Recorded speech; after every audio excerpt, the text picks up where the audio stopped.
বহাগ বিহুলৈ মাজত মাত্ৰ দুটামান দিন আৰু আজি আমি তিনিও বান্ধৱী ওলালো বিহু বজাৰ কৰিবলৈ। বিহু বজাৰ তিনিওজনী মুখত একেবাৰে হাঁহি নুগুচাই হৈছে। তাৰপিছত আমি পালোহি গোলাঘাট টাউন। প্ৰথমে আমি কাপোৰৰ দোকানতে সোমালো আৰু কাপোৰ কানি চাই লৈছোঁ। পিছে আমাৰ এইগৰাকীক দেখিছেনে? ইটো বস্তু পচন্দ নহয়, সিটো বস্তু পচন্দ নহয়, একেবাৰে গোটেই বজাৰখন ঘূৰাই ভৰি হাত বিষুৱাই দিছে।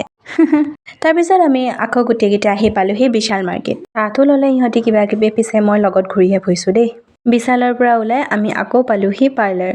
এগৰাকী আকৌ বোলে থ্ৰেডিং কৰে, বিহুৰ বতৰ যে। ইফালে দিনটো ঘূৰি ভাগৰ লাগিছে, ময়ো এফালে আইচক্ৰীম এটা কিনি খাই ল'লোঁ। তাৰপিছত আমিও ঘৰলৈ যাবলৈ বুলি ওলালোঁ, যিহেতু সময়ো হৈছে বহুত। তাৰপিছত এইফালে আমি পালোহি ঘৰ, আৰু আমি ঘৰ পোৱাহি মানে সন্ধিয়াই লাগিলে। আকৌ লৰালৰিকৈ ওলাই গৈছোঁ বিহু প্ৰেক্টিছলৈ। আৰু এয়া আমাৰ হুঁচৰি দলটোৰ অকণমান ধেমালি মুহূৰ্ত মই স্মৃতি হিচাপত ৰাখি থৈছোঁ। বাৰু দিয়ক, আজিৰ ভিডিঅ'টো ইমানতে সামৰি দিছোঁ। বাই।